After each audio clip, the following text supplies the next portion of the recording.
Give a couple seconds for people to start filing in before I kick it off. Great. Good afternoon, everyone, and thank you for joining today's Lunch and Learn webinar. My name is Sydney Konahia with the International Franchise Association, and we have a great 30 minutes lined up for you all today. Before we get started, I just wanted to touch on two things. This webinar will be recorded, and a copy of the recording along with the slide deck will be emailed out post-webinar. And if you have any questions for today's speakers, please feel free to add those to the chat box. Today's topic is onboarding new franchisees for success and is brought to us by the Entrepreneur Source. Here to provide today's discussion are Dana Besbris, training and coaching specialist, and Bridget Thews, franchise business coach and trainer, both with the Entrepreneur Source. Thank you both for joining us, and thank you again to the Entrepreneur Source for sponsoring today's Lunch and Learn webinar. I will now turn things over to you guys to get us started. Thank you so much, Sydney. Thank you, everybody, for attending today, and welcome to our talk. We're very excited to be here today. As Sydney mentioned, we're with the Entrepreneur Source.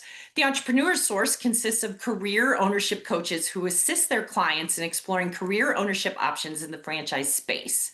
We are not only partnered with hundreds of franchises around the country, but we are also one ourselves. In 2024, the Entrepreneur Source celebrated 40 years of having been able to help thousands upon thousands of people find self-sufficiency through the world of franchising. In our 40 plus years, we've not only learned what it takes to become a successful franchisor, we've also worked with hundreds of well-run franchise systems.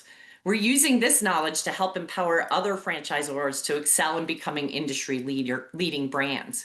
The Entrepreneur Source is proud to be launching Zor Coach, an educational and coaching organization whose mission is to equip emerging franchisors with the tools they need to succeed.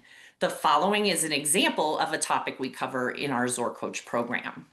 Before we get started, I'd like to introduce you to my wonderful colleague, Bridget, who is an incredibly talented and experienced franchise business coach and trainer. Good morning or good afternoon, Bridget. Yeah, well, it's still morning for me here on the West Coast. So thank you, Dana.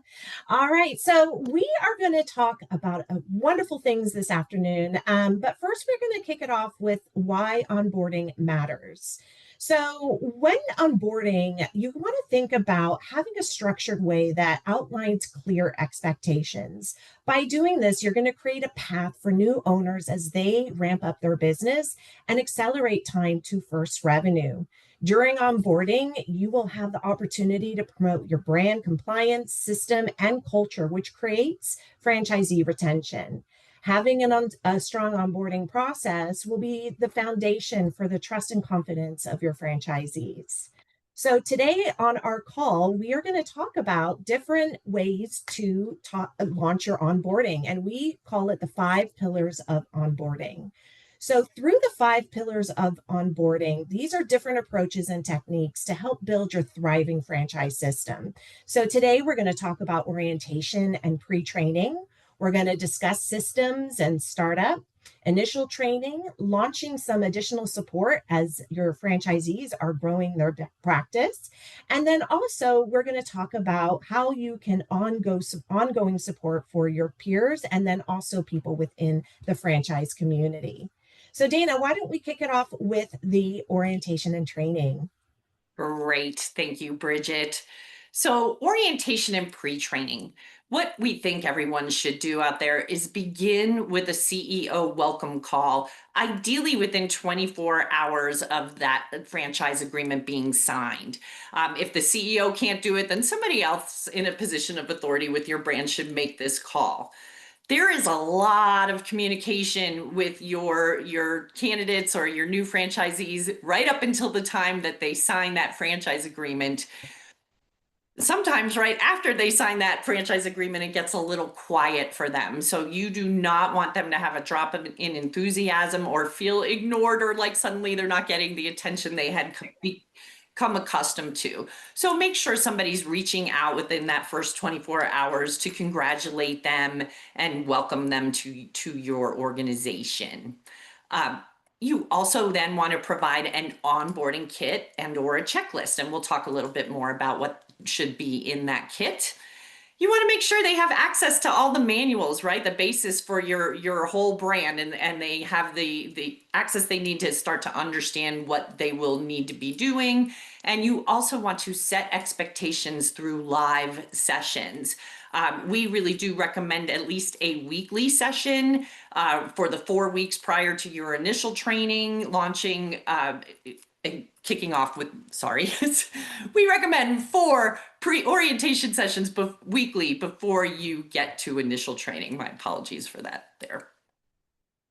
In your welcome and orientation packet, you want to make sure you give them a good overview of your brand's mission, your values, and what makes your concept unique. I'm sure that they have all heard that during your awards process, but you want to make sure that you're really reinforcing that because now they're going to have to start living these values, right? Give them a contact directory, their corporate team, your support staff, your vendors, whatever they need so that they can reach out easily to anybody they may need to get in touch with, especially because they haven't necessarily been introduced to many people at this point in the program. You also want to make sure you give them a timeline and a checklist of any onboarding milestones that they need to hit. So make sure it's very clear to them what they need to do and when they need to do that by, so that they come into initial training really being prepared and ready to go. You don't want anybody trying to do 4 weeks of onboarding in 4 days before initial training. So make sure you respect your own program, right? So don't bring anybody in last minute and set them up for failure, right? It's better to wait until the next initial training if you can, so that they come in fully prepared, having the time to create their pre-training and their orientation. Make sure they have all the access and login instructions they need for their technology, and we'll touch a little bit more on that in the future. Pre-training resources that you want to make sure you provide, right? So an operations manual and or videos introducing core operations, right? So that they can get themselves a little bit prepared to come in. If you have any high-level financial expectations or making sure they understand the key drivers of revenue and cost control in your business, that will depend on your brand and your industry.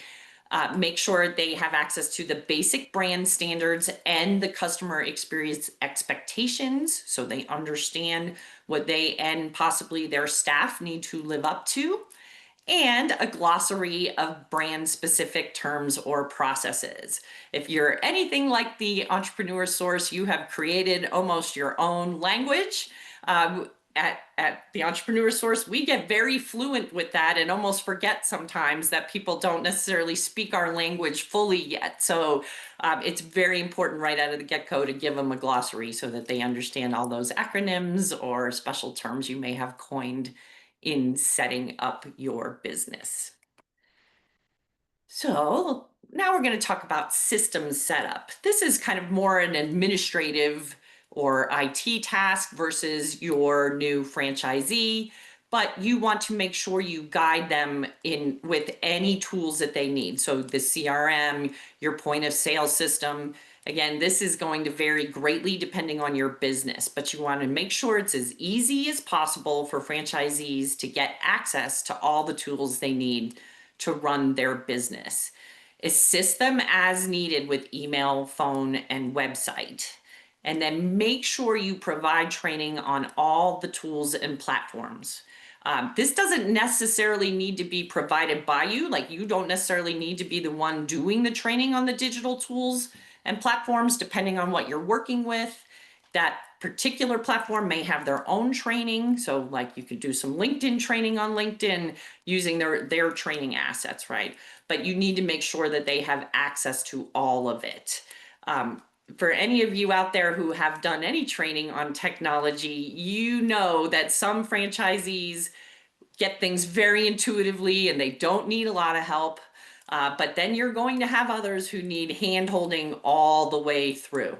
Click this button here, open this over here, right? So you're going to need to have the time to be patient for those that may need that little bit of extra attention for your digital tools. and others will be very independent and you'll barely need any time for them, but you need to be prepared for both instances because you'll probably run into both types of franchisees. And with that, I'm going to turn it over to Bridget for our next topic. Which is a favorite topic of mine, initial training. So once your new franchisee has gone on the journey of the onboarding through the different activities that you have in place for them, the next part of their onboarding is going to be the initial training. And this, what we call is the onboarding event. The initial training should be a multi-day session that combines theory and also practice. This is where they're going to hear from your ops team and they're going to understand the system. They're going to understand the core operations of your business and really get to learn about the customer experience. It's important to have a really good setup for your training, either at your head office or in a place where it's quiet so there's not a lot of distractions. And then setting them up for success for training, allowing them to know if they need to bring their computers and things like that. So it's just very important to make sure that the initial training, when they get there, all the minutia has been done and now they can get grounded within the system. Training should cover all safety and compliance and with real life examples. And with the field training, if you have that within your brand, they get to see real time experiences and the day to day activities. So they can actually see their future self learning the business and doing the day to day things to help them be successful in their business. The completion of training should really be a celebration. Have a graduation, provide certificates, even take a group picture of the training group and socialize it through your franchise community. It really is an exciting moment for these new business owners to take on this new milestone in their life, and having them be part of your brand is really exciting. And you want to make sure that that's socialized through your social networks. So, as we're talking about training, thinking about your curriculum, understanding how your agenda is going to work day to day, the times, the presenters, it's very important that you have a consistent agenda that you can duplicate in future trainings. What you don't want is to redo your agenda every single training, so then you forget what you taught on your last training session. So make sure to keep in mind that your topics are thoughtful, but then also that you can basically duplicate the same content in future trainings. Now, obviously, with technology and things like that evolve, but you just want to be mindful of what you are training. One of the training activities is to review that ops manual and how to navigate and how to look at the important things to help them understand the day-to-day processes for their business.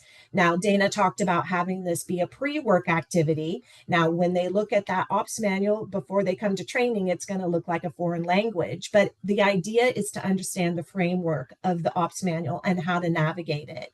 And so when they come to training, you're able to identify the different things to focus on through that session. In your training, you want to make sure that you have marketing. It's very important to understand as an owner of a business to market the different aspects of their business, understand the local lead generation tactics. Technologies, like Dana said, is very important. You have your CRM, your point of sale, and platforms. It's very good to have your new business owners get into these CRMs or point of sales within training so they can have hand on keyboards, understand the technology, get through some of the learnings and the hiccups that they may have. So when they get to their opening day, they've eliminated any of that fear. Reviewing recruiting approaches.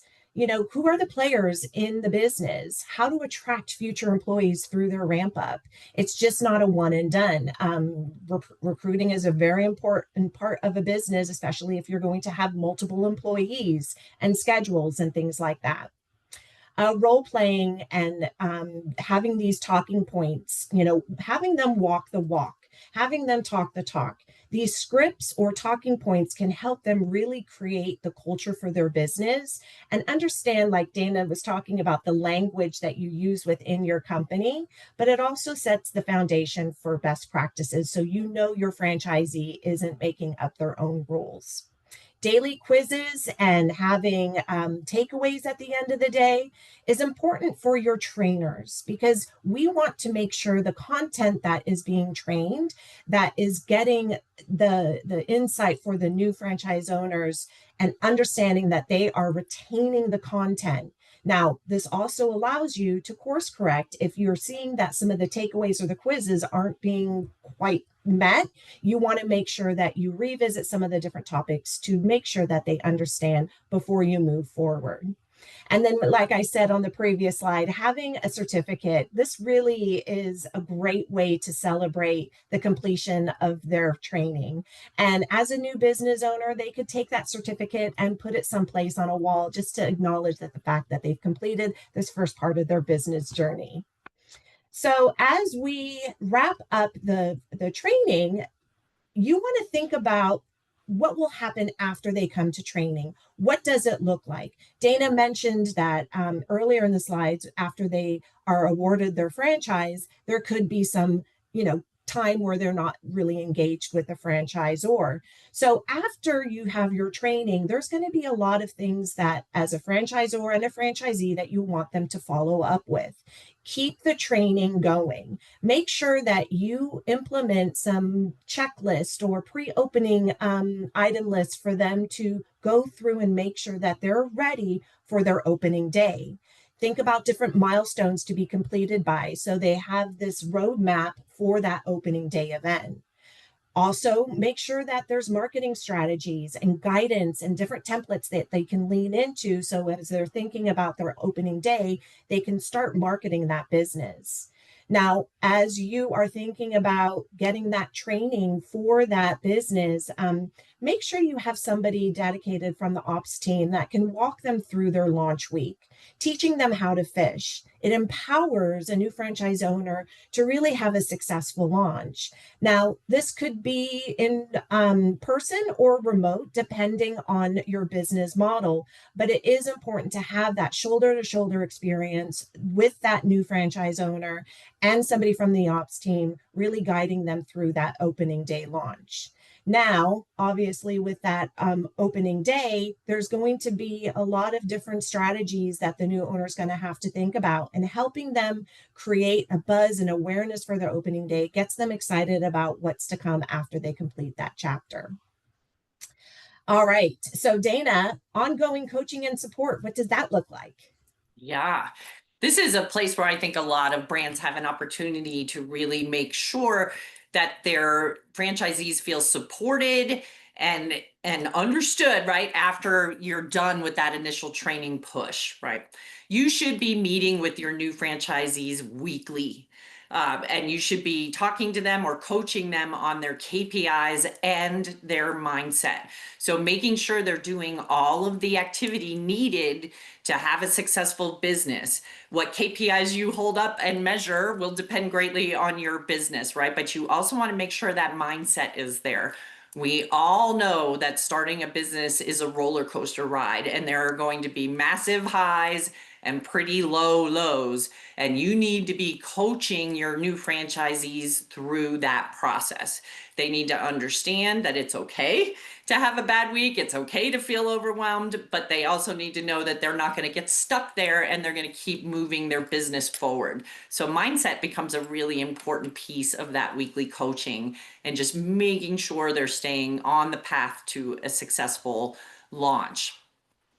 If you can and have the ability to launch new franchisees in cohorts, that is a wonderful thing to do. So if you have small groups of 2, 3, 5, 10, wonderful. If you can launch them together, that's a great way to do things, because that allows them to build camaraderie and basically builds in peer support. You have a group of people who are experiencing the same things at the same time. So you want to give them that ability to really support each other.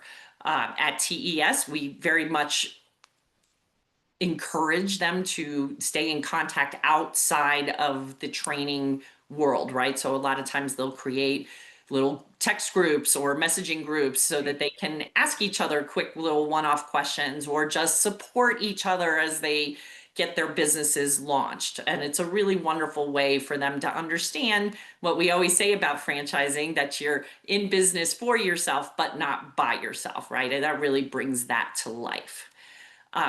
Peer performance groups are another really great opportunity. And this is where you would bring a group of new franchisees together, and with ideally an experienced franchisee and an operations team member. So not in a silo away from the home office, but give them the opportunity to get together and work on their businesses together. So ideally, a peer performance group would be a place where a new franchisee could bring a topic or a challenge that they're having in their business. We call it identify, discuss, and solve. They can identify the problem, the group can discuss it together, and then that franchisee can walk away with a potential solution that will help them in their business. What we have found is that the others in that peer performance group tend to learn more from other people's topics or problems than they do from their own sometimes. So it's really good for them as a group to discuss what's happening in each other's businesses. It gives them a little foresight if and when that same situation may happen to them. And again, really promotes that camaraderie, support, and togetherness. At TES, we keep our peer performance groups going through the life of that franchisee. So every week, our franchisees meet in small groups and do have that peer performance review every week. So we truly believe that this is a wonderful way to keep your franchisees close to the system, and close to each other. So we highly recommend that. So if you're a newer brand, you really want to think about how you can scale this program as you grow. You definitely want to automate and standardize where possible. As Bridget mentioned before, you don't want to completely blow up your training agenda every training, right? You want it to be as standardized as possible so you know that each of your training groups is leaving with the same basic knowledge. Obviously, you're going to evolve and change things, but you just want to make sure you're never dropping something from your agenda accidentally if you're making too many changes along the way. So try to keep that as standardized. And obviously, anything you can automate, you want to. So that means online checklists versus Excel checklists, portal things, and depending on your CRM and all of that, all the tools you use, that will look different for your business. You should definitely attempt to develop a self-service knowledge portal or learning management system or a centralized onboarding portal where you can put things that franchisees can refer back to over and over again. If there is a process in your business that consistently needs to be explained, that's a wonderful thing to make a video about, right? And put it somewhere where everybody can access it so you do not constantly have to do the same training over and over again, and you can let video take some of the heavy lifting off of your shoulders. You also want to create playbooks and refine them based on feedback. We probably have all had the experience where you think you explained something wonderfully because you know what you're talking about, and then you watch somebody else try to put that into practice and you figure out that you maybe missed a step or you didn't explain a piece of it correctly, right? So you definitely want to refine that based on your feedback. Which brings us to our onboarding feedback loop, right? This is really the best way to improve your process. So regularly gather feedback on the onboarding process. You can do this through surveys or conversations. You can do this through takeaways. As Bridget mentioned, what was their best takeaway from each day of training? And that really makes sure that you're driving the messages you want to drive home. You want to make improvements based on what was confusing or what was missing, or sometimes you say something and it turns out to be especially helpful. When you have those moments, incorporate that into your training, right? And then make sure you're tracking the time to break even or ROI, depending on your business, so that you don't just know that they're understanding what you're saying, but they're actually able to put this into play and have an effective experience and are actually moving their businesses forward. And with that, I'm gonna pass it back to Bridget for our final takeaways. Thank you. Speaking of takeaways, we love takeaways in training. Anyway, so for our final thoughts of the day, we just want to make sure that you are mindful and you are thinking about your onboarding strategy. Make sure that the onboarding and training strategy is clear and consistent. As you can hear from us, consistency is key. Make sure that you're shoulder to shoulder with your new franchisee, creating that open line of communication to support them, and really make sure that they understand the different chapters of their business and knowing from onboarding to training, ramp up, and then the ongoing support. Don't wait for perfection. Consistency in execution is really the first step. You can fine tune any of your training and your onboarding steps, but consistency is key. But just make sure that you don't have to make it perfect right out of the gate because things can change. Onboarding is the core part of a franchisee's journey, but it really is important to know that if their onboarding is successful and their training is successful, this is a growth strategy for the brand. So just know that from the feedback loop and from their takeaways and things like this will help you strengthen your culture and the brand's vision. But most of all, your onboarding should be fun. It should have the strategies, but it should be engaging and inspiring. And then to make sure that you are crafting this wonderful onboarding and training, that feedback loop will help guide you in making any course corrections, but then also making sure that your franchisees are happy and they have the support that they need. Dana, I'm going to hand it to you. Thank you, Bridget. We're definitely open for questions. I see one in the chat from Paige that is, how many franchisees are grouped together in the IDS meetings? What size has worked best for you? Thanks for that question, Paige. I think that around 10 to 12 is about the right size. You definitely want to have enough people there so that if somebody can't attend for one reason or another, you still have a good engaged group.